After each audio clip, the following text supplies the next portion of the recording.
it's kind of meta because when you're creating, you can pause and observe things that fuel the creativity. But also when you lose track of your creative self, I don't think you'll get it back unless you pause and make that observation. You're listening to Good is in the Details. I'm Gwendolyn Dolske. And I'm Rudy Salo. And this is the podcast where we learn what we didn't know in the spirit of Socrates, all with help for an improved life, a better life, a good life. Rudy, you're always pausing to think about that. Well, I'm trying to think how this show applies to living a better life. And I think an examined life is a wonderful life. And here we do two things. We examine part of my past as a musician and a friend and somebody who apparently had some major influence on a rock star, if you will, an indie rock star who is our guest. Our guest today is an old friend from high school, not Servite, but from my high school days, Rich Balling, who was in some pretty well-known bands, The Sound of Animals Fighting, who are going back out on tour in April. They just ended one tour. They're going back on another tour. He was also in the pharmaceutical Bandits, a very well-known Orange County ska band from the late 1990s, early 2000s, who serves as an education consultant today, but who had a very long career in public school education. In the first half of the show, we talk about music, or choices in life, paths in life, my life path, his life path, where we diverged, where everything happened. And we talk about education. And we talk about, quite honestly, some very sad things about some problems in education today, the problems of delinquent reading and what path that takes for a child's life if you kind of give up on children early on in life and where they wind up. We learn that prisons, private prisons, public prisons, actually sometimes get built based upon data of how poor children read. And just some great things we learn about this during this episode, and some, quite frankly, some sad things, but sad things that I hope will turn around because we talk about the power of creativity in education. We talk about thinking differently of how we educate our children. We talk differently about equity in education. This episode's got a lot. I'm very nostalgic. This is somebody who's near and dear to me that I reconnected with late in life, that I learned that, our friendship, however brief it was in those early years, we had an impact on each other. So Rich has made my life better, and I have made his life better. And hopefully through this episode, we can make children's lives better because we really want to change education and the thinking behind it. So I'm very proud of this episode. I am. Yeah. Read to your kids. That's what I was thinking about. Zadie and I read every single night. We've got books. I let her choose them. And now she holds them up and she tries to read the words herself. But that is a habit that was instilled with me. It's one of my favorite memories of my father. He would bring home 2 copies of the same book and we would take turns reading them out loud to each other. And our first one was, I think it was Treasure Island. And there's times, I'm not going to lie, where I'm tired and I'm like, oh, let's just do one book, or can we maybe skip it? Maybe somehow she won't notice. But after listening to this, I'm like, nope, we're going to do it. This isn't about me. This is about her. So parents, even when you're tired, go ahead and take the time to read. But I also learned, that I also have had an impact on Rich's life. And I feel like that is one of the bigger points that you just glossed over here, Rudy. And I'm sure that I'm offended on Rich's behalf. You have had an impact on his life. He has been a fan. It's amazing to have a friend who's a fan of the show, who I've reached out to as kind of a consultant. Remember, I talked to you on our episodes on book banning. He's a Texas educator that was dealing with book banning. He's the person I talked to. So I love the fact that we're giving back by having a good fan, a good friend, musician, an educator, somebody who's having positive impact on children's lives. I'm very happy with this episode. I hope everybody enjoys it. Yeah, this is one of those episodes. I mean, we enjoy all of our episodes, but definitely when it ended, you and I were texting each other being like, man, that was really good. That was really good. Okay. 100%. So let's talk. What are we going to call this one? The Rockstar Educator, or was Find a Rule and Break It? Here we go. Gwen, I would like you to meet a very old and dear friend of mine, Mr. Rich Balling. Hi, Rich. Hey, Gwen. Good to meet you. It's an honor to meet you. And This will be fun. you've actually helped me quite a bit. There've been a few phrases in recent episodes that I've really internalized. And Yes. the most recent one was, when you're stuck, think of a rule and break it. And I don't think it was your quote. I think you were quoting somebody, Hmm. but I had never heard that before. And looking back on my own creativity, I think, A, I've actually done that before and not known it. And B, going forward, when this happens, I'm going to remember, break a rule, because that speaks to me. Gwen, I just came up with a perfect title for this episode: Breaking Rules with Rich Balling. Yeah. Perfect. There you go, man. That's a good one, man. That's a Nice. really, really good one. That was on the screenwriting, and I think it was because Yes. I wrote a short story, I think, called "A Girl Named Cliche." It was a flash fiction, and it was because I was thinking about that. That's what it came out. Well, that's really cool. Thank you. So, how do you and Rudy know each other? Rudy and I, we had mutual friends way, way back in the day when we were both sort of playing music in the garage and dipping our toes in the punk rock, whatever. Every local scene had its little cluster of punkers playing punk rock music. And, he was in a band I really looked up to. All of us did. All my friend group looked up to his band, and he ended up leaving that band, and we sort of, I don't know how, talked him into joining our band. And way back then, he was the savvy networker that he is now. I mean, he was getting us shows at clubs that we previously couldn't get a return call from. He was figuring out how to get us a drummer when we needed a drummer, how to get a practice space when we needed a practice space. All the things that young, struggling bands need, Rudy was figuring it out. So he was like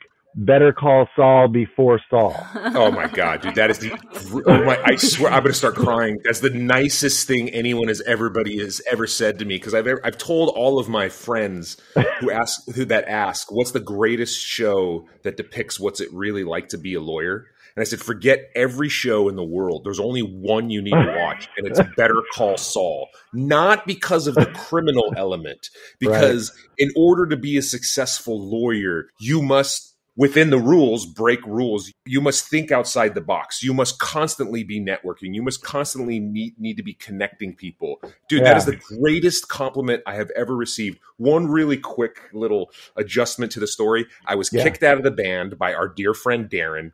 He and I, had a rough patch there for almost 30 years.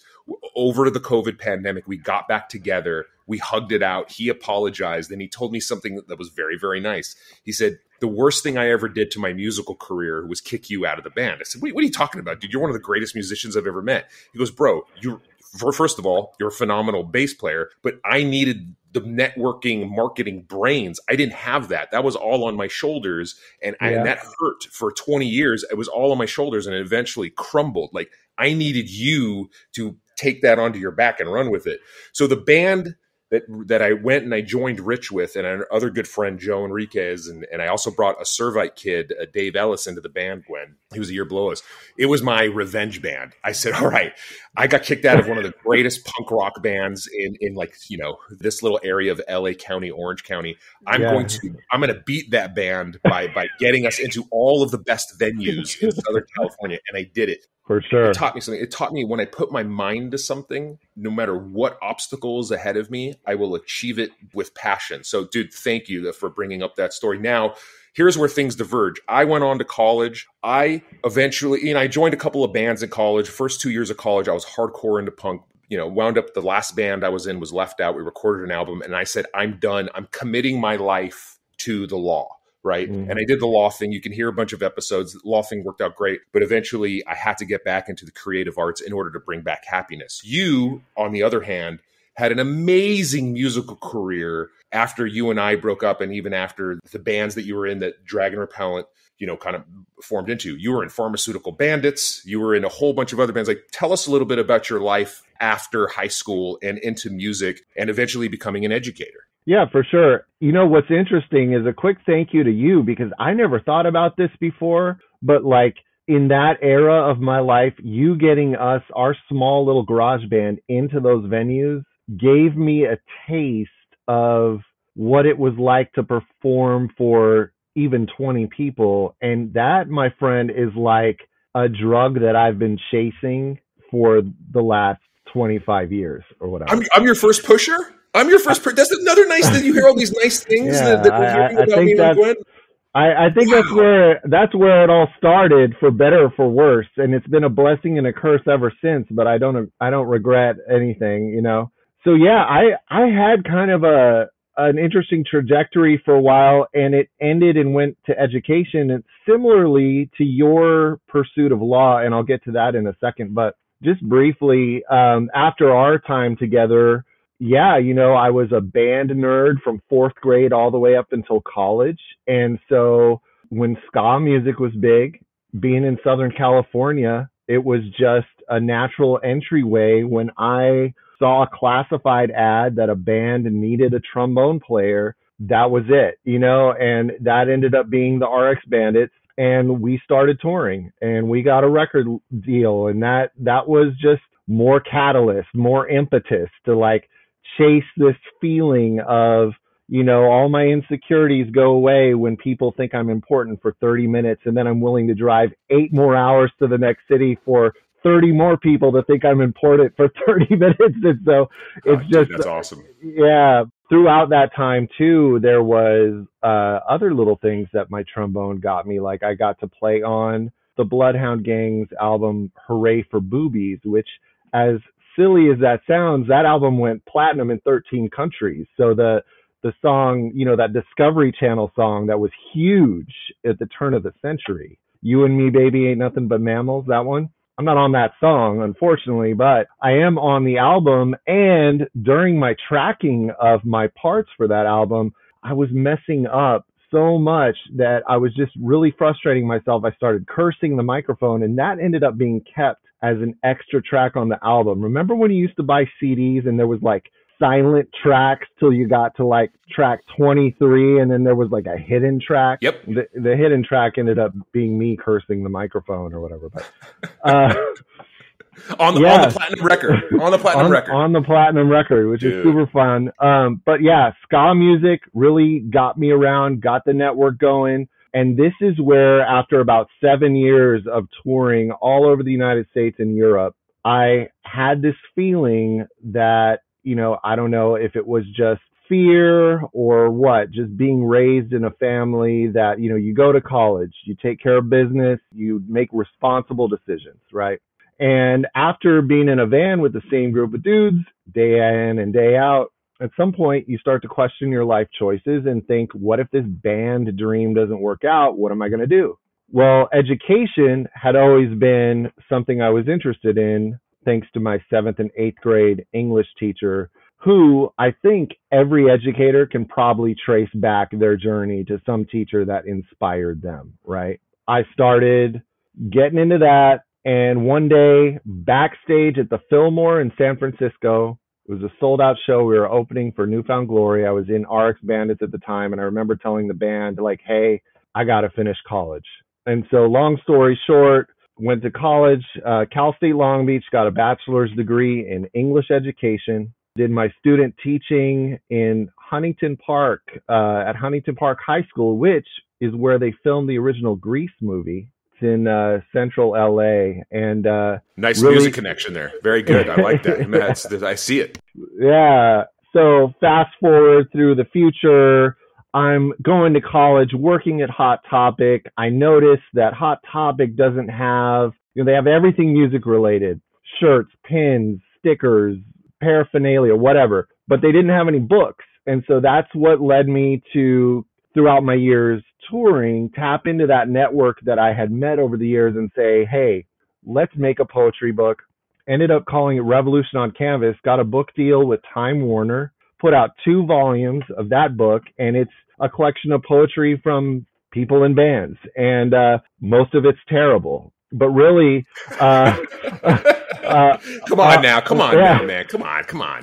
a lot of it was me chasing down bands after they would get off stage and say, hey, remember me? We toured together in Arizona, blah, blah, blah. Hey, let's go to this Denny's. You could write down some words on a napkin and I can use it as a poem, in this book.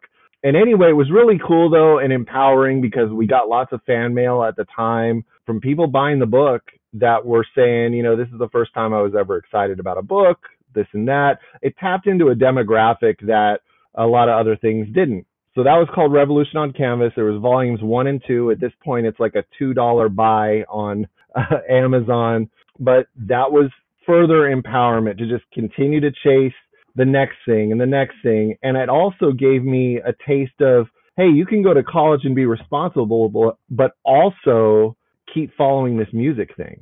And so then that led into further studio projects. Meanwhile, I'm getting a master's degree. I get that in education administration. So I'm teaching English for 15, 16 years, end up doing a assistant principal gig for about 4, then on to an associate principal. And now I'm an education consultant, which takes me off of a central campus. But long story short, I help fix struggling schools by training struggling teachers.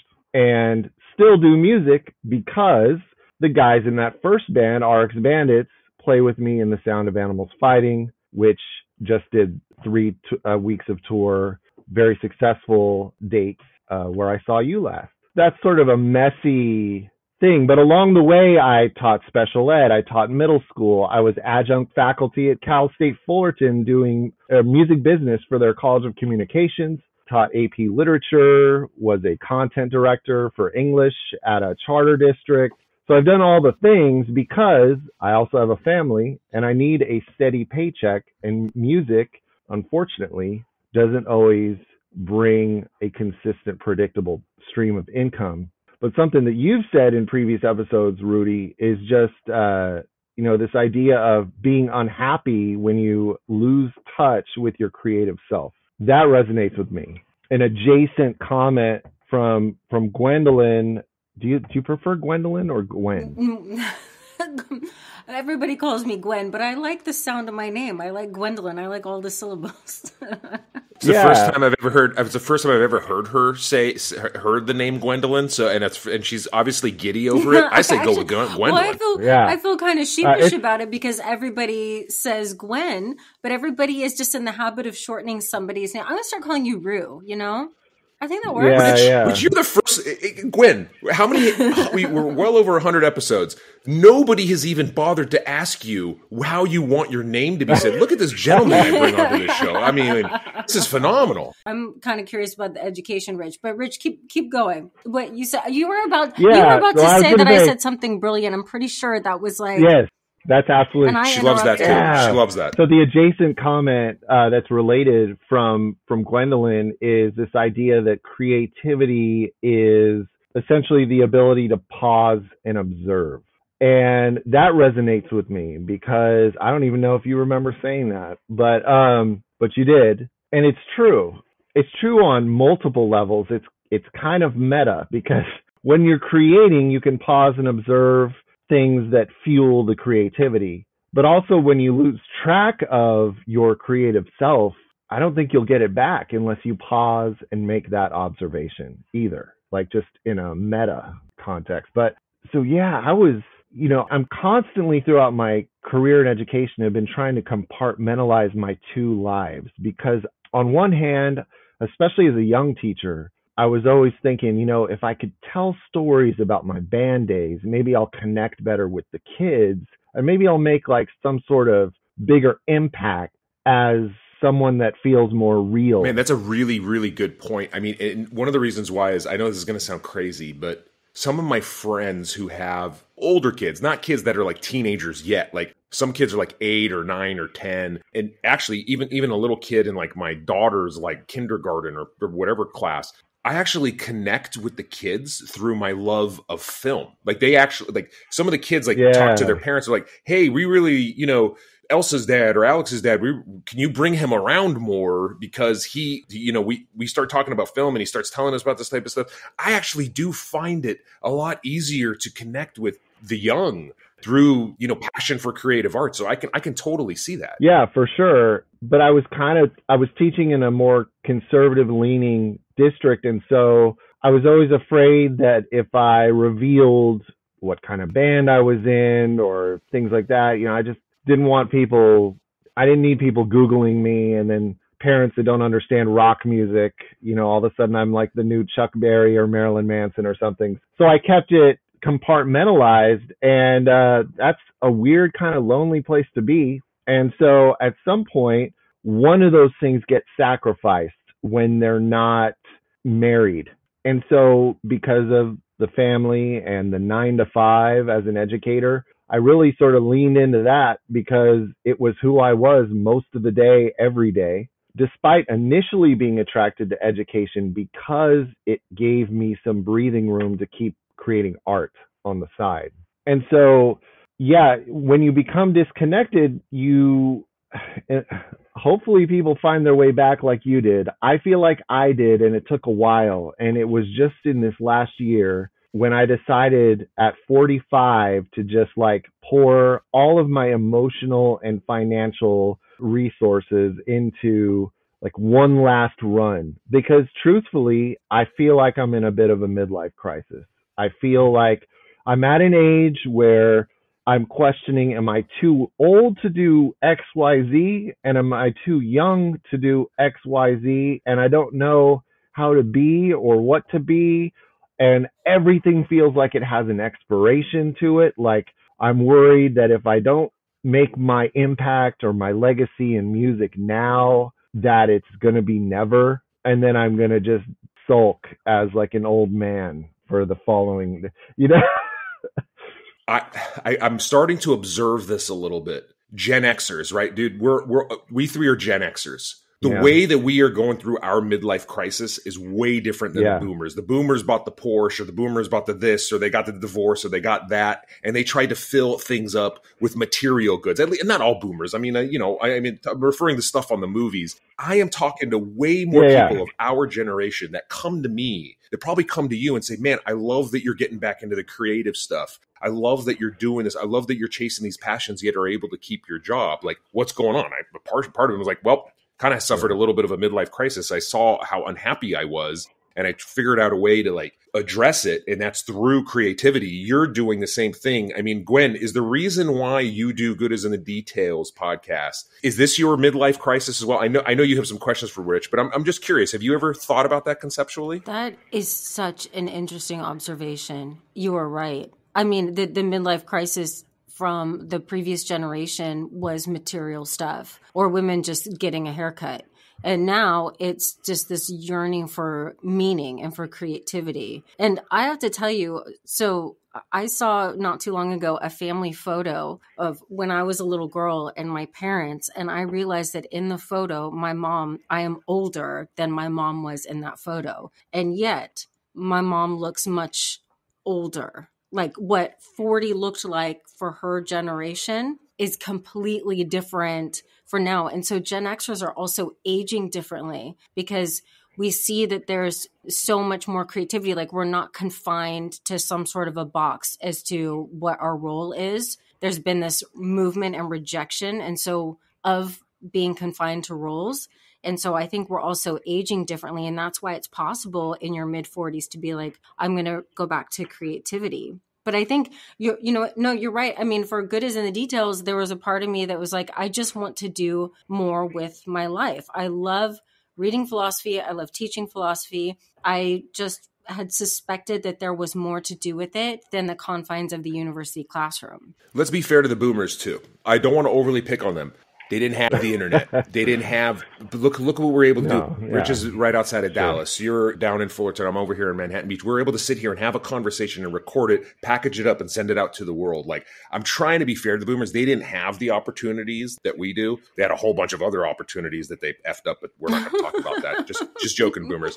But I do think we Gen Xers who are still learning this technology because we didn't grow up with it, thank God. I don't think we'd be the people who we are, the most important, the integral generation between the linchpin between the prior generations and the younger generations to bring us all together and move us forward in the world. But we do have this technology and we're repackaging our lives, we're reforming our lives in a positive way. And that's why I'm just constantly, there's a lot of themes on Good is in the Details. One of them is the key to creativity, the key to happiness is creativity. That's where I think that path is.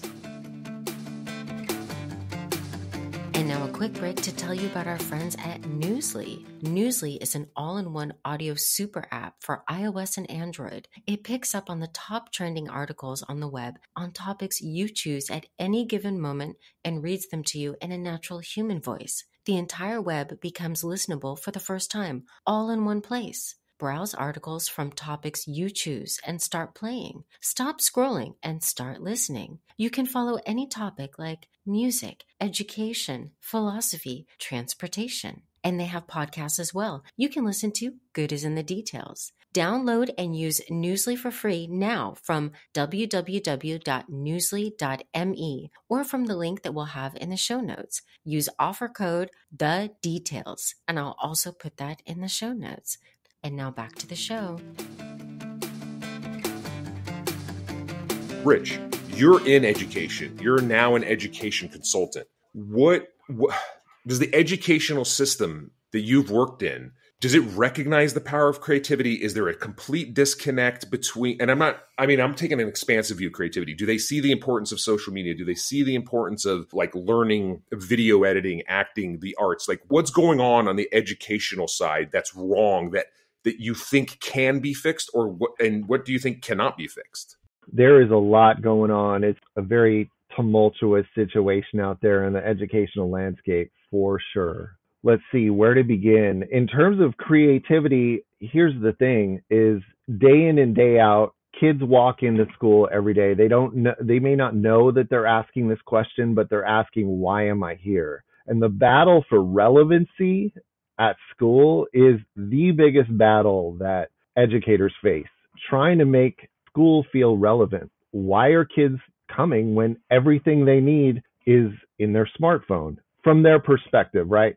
Like anything they need can be done on their phone. They really don't feel like they need to lean on physics skills they learn in physics or AP Lit or any of these classes. So it's very hard to convince them that they need to sit still, behave, and do their work, right? But most educators that I encounter on a day-to-day basis are still, I don't know how they all fall into the profession necessarily, but they're of the mindset that you're coming into class, you should behave, you should sit still, and just, we've got work to do, right? Well, you're never going to win that number one battle that I just talked about. And there's so much inequity, man. Like my number one gig as a consultant is dealing with high quality instructional materials. And why that's a thing right now is because the landscape of who is working in schools has changed so drastically, especially since the pandemic. You've got so many people who have retired early. You've got teachers coming in because it's like the last chance for employment, or you've got ex-bankers who have decided they're going to go and teach, but maybe they're not certified. They're loading up the charter schools with these people that aren't necessarily qualified. They're underpaid. It is a really interesting time to be in education, right? And so if you can't necessarily promise that you've got the top-notch human beings of the world leading the classroom, how do you ensure kids are getting quality education? The only answer right now is the resources that are being used. So in other words, take on the logic that no matter who's in the room, if the lesson is high quality because it is coming from a vetted resource that is high quality, then the kids have a fighting chance regardless of who the teacher is. Does that make sense? That doesn't mean that it works that easily. But what we're finding is, and what's really driving this conversation of inequities, there was a study pre-pandemic that's now called the opportunity myth. And the opportunity myth basically canvassed all kinds of classrooms, all kinds of lessons, interviewed all kinds of kids. What they found was 88% of the time, kids were doing activities related to the class. 71% of the time, the kids were doing what they were asked to do, bringing home A's and B's, doing all the things, yet in the end, only 17% of those kids could demonstrate mastery on something like a basic benchmark or a state exam, right? So the question becomes, how do you get all these kids doing what they're asked to do in class, bringing home A's and B's, but this gap exists that shows that despite their performance in class, they're not mastering skills? Why is that happening? And what the answer is, at least in this study and many others that have followed, is just that they're not receiving work that is on grade level. I know that sounds almost deceptively simple, but it really, really hits hard in lower socioeconomic groups, minorities, students of color. What's happening is you get a group of kids and a teacher that has assumptions. And the kids come into the room, the teacher makes assumptions about where they're at. And instead of towing the line and teaching them on grade level, you've got teachers taking the mindset, oh, these kids are low, I'm going to teach them where they're at. And then they never leave that place. So if you have a third grade kid coming in, functioning at a first grade level, you've got teachers teaching them at a kinder or a first grade level and never weaning them off of that, or taking too long to wean them off of that. And so, yeah, they're mastering that stuff, but they're not mastering their own grade level. And so when it comes to demonstrating where they should be at as a third grader, they can't do it. And what's really interesting is, and this is a 2020 or 2018 or 2020 statistic, that basically 60% of kids in America are not proficient readers. 60% of fourth graders, rather, specifically, fourth graders are not proficient readers in America, right? And what's interesting about that is because there's an adjacent study and research that shows that if you are not a proficient reader by the time you're in third grade, your chances of being a poor reader the rest of your life and being indoctrinated into the justice system, the criminal justice system, and poverty in general skyrocket, right? Like, it is a predictor. This is how crazy it is right here. This is real right here. This might blow your mind if you're unfamiliar with this stuff, but there are prisons that are built not solely, but in part based on data from third grade test scores. That is this is a true thing. So, okay. So if you take like a community and you've got data that is showing that kids are just repeatedly, year after year after year, not demonstrating proficiency in reading and other academic scores by the time they're fourth graders. That data is taken into account when especially private prisons are being constructed and planned and deciding where they're going to be built. This is one of the craziest things. This is a statistic. This is data that is taking. And you know what's crazy? Yeah, this it is makes absolutely sense. I swear to you, because I've always wondered.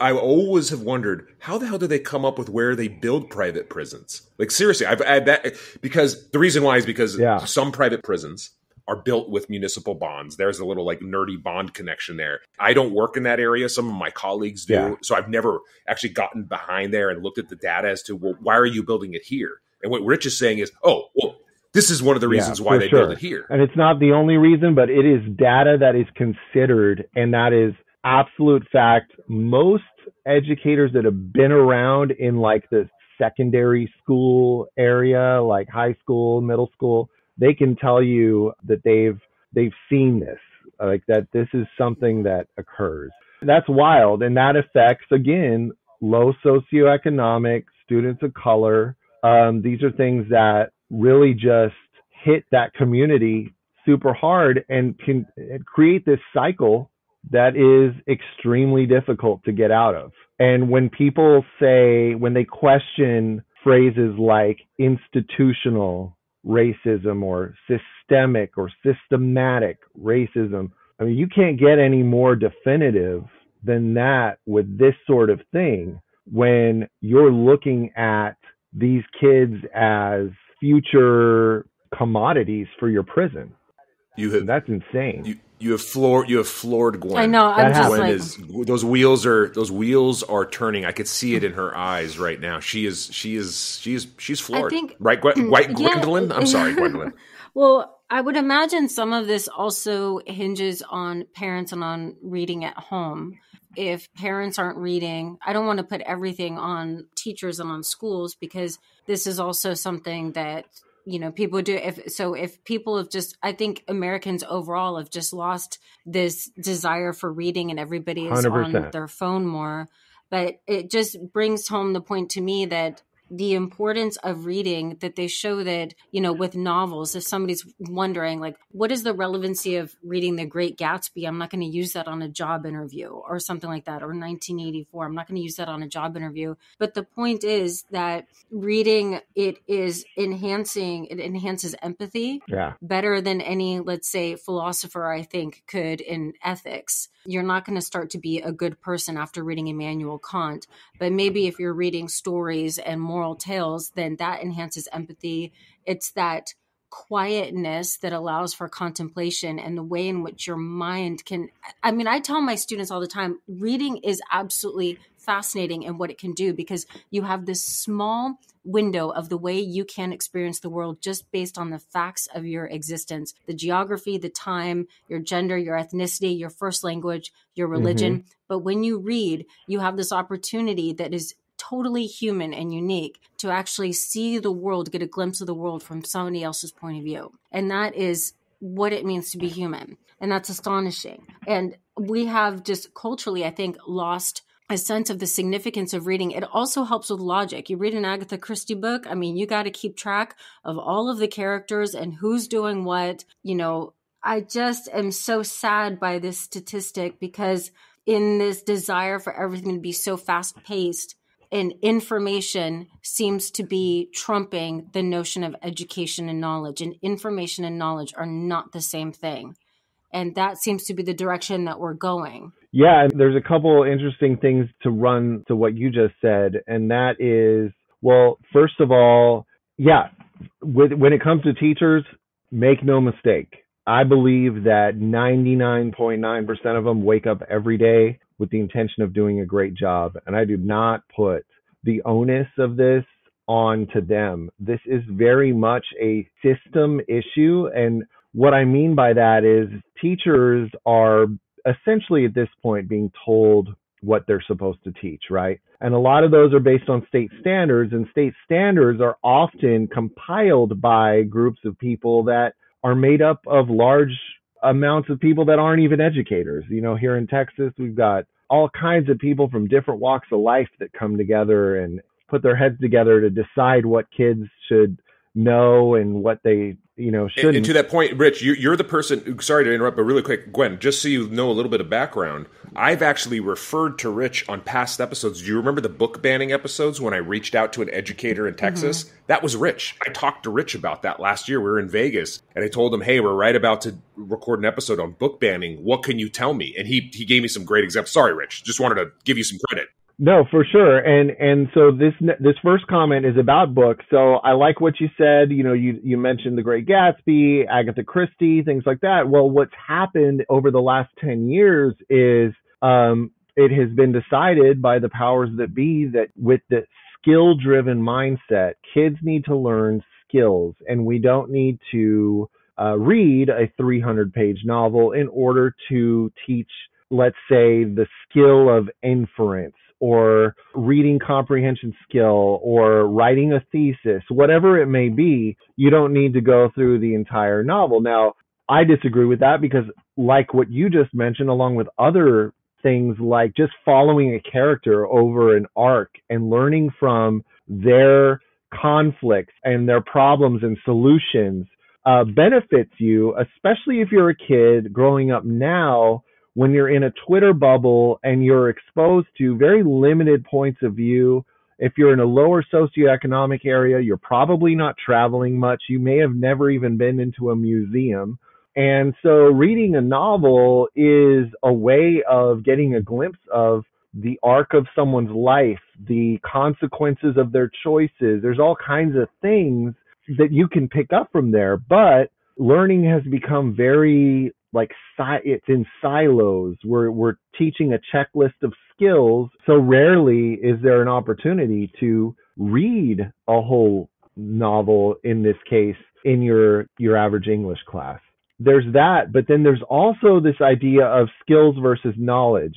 So now people are starting to rediscover the fact that kids can't just learn skills by themselves because they need it to fit into their schema, and they need to understand, they need to have some background knowledge to really learn the skill. And so now you're looking at these, the systemic problems inherent in state testing.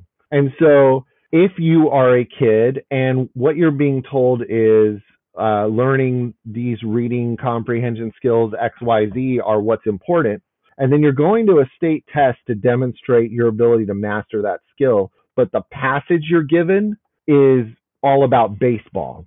Let's say you're one of the many, many, many English language learners in the United States, and you just struggle with reading in general, or you are a kid who just has no idea about baseball. You don't know what winding up means or shortstop. You don't know these terms, right?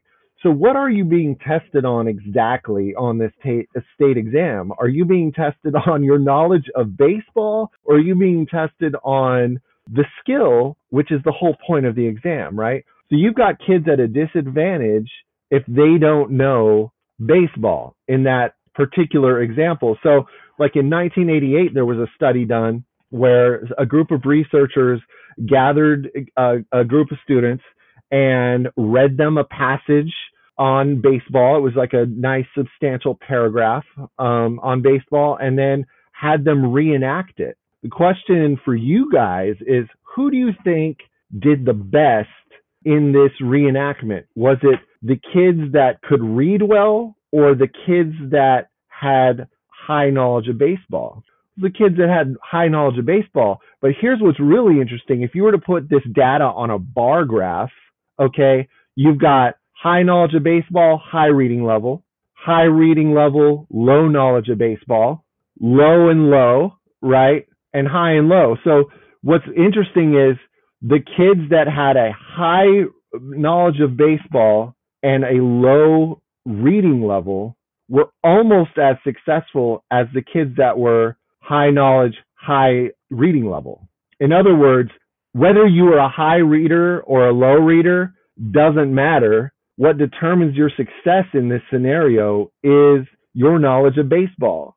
So you take these kids, you test them, you've got to make sure that the playing field is level. So in 2014, there was another test. This is the famous test called the WUG test. And what they took is they took high socioeconomic kiddos and low socioeconomic kiddos, and there was a big gap in their ability to respond to these test questions about birds. And so then they changed the birds involved to a fiction, the WUG, right? They called this bird the WUG, right? And all of a sudden it like neutralized your need to know anything specific about anything and just tested the skill, because no longer are we talking about baseball, which you may or may not know about. No longer are we talking about a specific bird that you may or may not know about. This is just a WUG. And the gap between the high socioeconomic kiddos and the low socioeconomic kiddos virtually disappeared. The point of all of that is saying we've got to be careful about our assumptions of kids. We've got to be careful of how we're assessing their intelligence, essentially. Because if you say that you're testing their ability to read, but that hinges on their ability, how much they know about baseball, and then they walk away having to deal with the fact that they failed a test that they thought measured their basic capacity as a ninth grader or whatever, so it's just wild how unbalanced and often unfair and quite frankly discriminatory these practices are in education, and we have to be really careful. Why isn't it the instinct? This just seems counterintuitive to me, that if somebody is in the third grade, but they're performing at a first grade level, why isn't the instinct to give that child more attention to bring them up instead of ignore them? Like, wouldn't that be where your attention would focus more? Yeah. So this is where there's, different research and different trends in education. And one trend and one researcher that's still super popular all over North America is Lucy Calkins. And Lucy Calkins is a proponent of, lit circles and sort of student-centered instruction, but it's a certain kind. It's the kind that kind of presupposes that kids show up to your class already decent readers and can essentially lead themselves in the learning. So what happens is if you get a large amount of kids in your class where English is a second language, they will not be successful in this whole group environment that's supposed to be led by kids with the presumption that they already are decent readers. They have to have small group instruction. They have to have learning centers with a teacher table and like rotations where they're exposed to smaller groups to really stamp the learning. And so you look at what's popular, you look at what is driven by the majority, and then that's where the counterintuitive stuff happens. We are kind of shooting ourselves in the foot. There are essentially three major tiers of instruction, and tier one is you're supposed to get stuff done in the classroom, but there's an intuitive part of teaching that I think this is the one place where onus does fall on the teacher. There are some times where there's an intuitive piece where if they're not coached properly by their district or their curriculum departments of their district or their instructional coaches on their campuses, those teachers are really going to struggle because you can't just pick up that intuitive piece. And so when you're handed 30 kids, this huge spectrum of ability, it is really easy for someone that doesn't know how to ebb and flow with the room to just sort of give everyone the same assignment and hope it goes well. I want to ask a question. This is something that's been on my mind with the political climate right now. And I am wondering if you can speak to the broader idea of what is meant by education, because I am wondering if the debates is that there's not even an understanding of what constitutes education in the first place. This has been on my mind because I've been thinking about, it was actually the response to the State of the Union address and this discussion about woke indoctrination and the notion of woke. In Socrates' trial, he refers to himself as a gadfly stinging the Athenians out of their slumber. The philosopher Descartes wrote about if he didn't ask questions, he would be like a captive and a slave, and he would be asleep. And it's made me think about the very nation. And then, of course, the notion of woke at this time is meant to awakening oneself to injustices. And so the idea of woke and indoctrination sounds to me like a married bachelor. They're actually incongruous ideas. But the fact that that is a topic, that is a speaking point, tells me that there is this fundamental disagreement about the nature of education, that in part we want to replenish our citizens, give information that is known. But the second part of education is to examine the method and the assumptions that brought us to that knowledge in the first place. And that education is a continuing process. Indoctrination is when you stop at point one, just information and nothing else. But that education is uncomfortable, as Socrates told us, as Descartes told us, and as we're learning now, because we are questioning everything it is that we think we know. So I'm just wondering, what are some of your thoughts about, do we have an agreement about what is education in the first place? That is, the question you raise is the ultimate question. This is like existential. It's at the core of what's going on in education right now. Straight up. Like, I believe at some point we gave too much power to the non-educator stakeholders involved. And I'm trying to be a little PC about this. So like, I would never go into my doctor's office and like tell him how this surgery is going to go, right? I'm not going to do that because I've not been trained, and I'm not going to. But in our journey to want to partner with the community, with parents, teachers, administrators, students, and give everybody a voice in the room, there has been a loss of trust in the teacher as a professional. The fact that they have gone through pedagogical training and they understand the science of teaching, and they're a professional that should be trusted. And so what is happening is this. I believe kids are often sent to school with the intention that they'll both learn information and also essentially be raised, right? And taught values. But the irony is, the minute the values that are being taught slightly go against the grain of any of the other stakeholders involved, the pitchforks come out, right? And because we live in a society where at the most primitive level, I could say, if you're not happy with your pizza, all you got to do is call and say, hey, I don't like this pizza, and you get it for free. There's this level of customer service that's like societal at this point that transfers into things like school, where I sent my kid to you and I don't like the pizza, so I need you to do something different because I say so, even though I have no idea how to manage a room of 30 kids learning at different levels, right? So like, I think that there is a large disparity in perspectives when it comes to what should education be. I think that you've got teachers and parents both sort of all over the map. Some that feel like they're coming there to learn skills and I should be able to send them home, and they should be able to do some work in partnership with their parents, you know. But now we are getting to a place where we can't trust that the kids will do their work when they go home, because there are no parents that are present, or even if they're home, they might be scrolling through their phone and assume that the school is doing all the heavy lifting.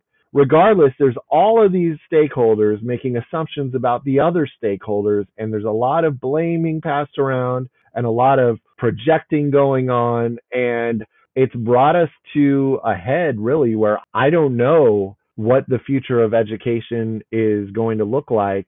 I wake up every morning trying to help improve things the best I can. But, you know, with this dissension amongst the stakeholder ranks and the chatbot technology and the battle of relevancy that's already happening where kids are like, why am I even here?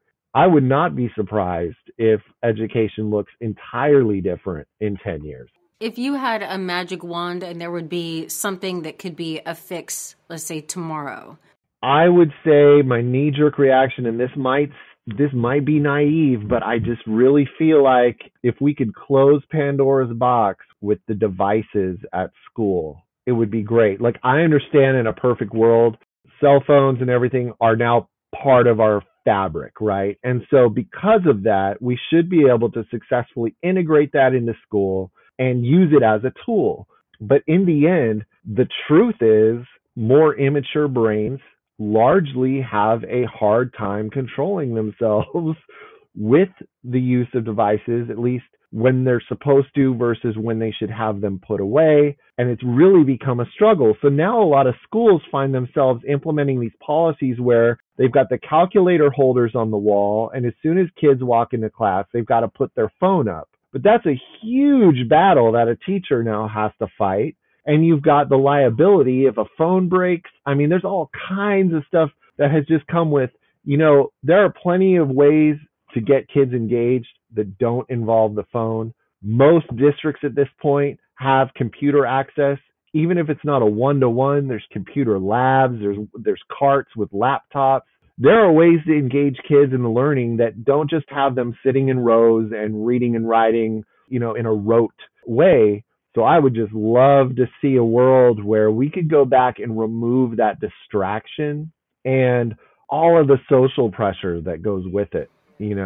I know that you can't really control that stuff like Snapchat, for instance, like what happens after school hours, but that's just not the stuff that goes on during school hours is wildly inappropriate too. So that's hard because I think people who did not grow up with a phone, whenever they hear about something like cyberbullying, they don't understand like, oh, I was a kid and I was bullying. Bullying's always been around. But the difference is that with the phone, that would impact how you go to school. Because I know as a little girl, anytime I got teased, at least I went home. And then that was the end of it. I can't imagine if the last thing I saw trying to go to sleep was scrolling on my phone and seeing somebody say something nasty and then trying to show up for school the next day. So there has to be more of an appreciation of the social pressures, I think, because they're different now. For sure. And, back in the day, bullying could stay sort of contained. It didn't make it better, but now it could a rumor could be viral and quite literally be global in minutes, and you cannot retrieve it. And so there's potential for something completely fabricated to slander you worldwide in minutes. So a lot of times people like to compare today's technology with, it was pretty crazy when the pencil came on the scene too. That radically changed how we lived. Well, that is true, but nothing can compare to the magnitude and scope of what this technology can do. I mean, you could be destroyed in minutes. Well, let's see. I want to wrap up. Since you said you're an English major and you studied education, I'm a bookworm myself. I just have to know one of your top. Give me a couple of your top books, or maybe something that's even recent that like everybody should be reading. This is one of the best books I've read in a while, or maybe one of your favorite from when you studied. Besides the raffle, of course. Besides the raffle. Yeah. That's funny. I love that. Yeah, the raffle's a good one. I have in recent years, well, first, like back in the day, I would say Catcher in the Rye, for sure. And then The Stranger by Camus was a big one for me. And then at some point in about the last decade, I have really developed an appreciation for Stephen King. And the thing is like, I know that it's easy to write off those writers as, the mass paperback. I do question myself how he can write something that's 400 pages long and then the next month write another one. But there's a caliber of writing that goes on with him consistently that is masterful, and his book on writing is actually a really good book. It's a must read. It's a must read for any creative. I'm not just talking about writers. Any creative must read on writing, bro. I've read it a couple times. His wife found dug out of the garbage, Carrie. Was that the short story? Oh. Yeah, that he was going to toss that, and oh my god, I can't even imagine. Carrie's amazing. Yeah. Go revisit Carrie as a piece of literature sometime soon and just be in awe. I mean, so it's incredible how somebody at his level that you kind of associate with like the Budweiser or McDonald's of like, it's just like superfluous or ubiquitous, I should say. It's ubiquitous. It's just, it's amazing how masterful he is. In terms of new books, I read something recently, The Vegetarian, and the author, I think her name is Han Lee, or maybe her last name is Han. And then I just bought a book, My Year of Rest and Relaxation, that looks really cool. I haven't started it yet. But you mentioned flash fiction, and for a while, the reason I got not just into English education, but I had an emphasis in creative writing was because of flash fiction, specifically an author, Amy Bender, who is just like one of my favorite authors of all time. She wrote a collection of flash fiction called The Girl with the Flammable Skirt, and it's just pure genius. And there's another dude named Barry Orgrau who does like one paragraph flash fiction that's amazing. But I really love flash fiction. I love magical realism. Did you hear this news about Roald Dahl, about them trying to change some of the language in his books to be less offensive?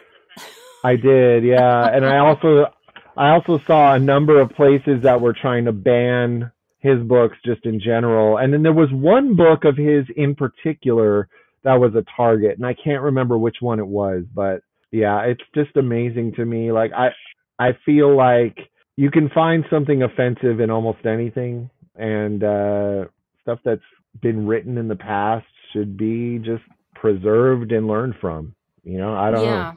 Rich, dude, thank you for coming on to the show. Thank you for the really kind words.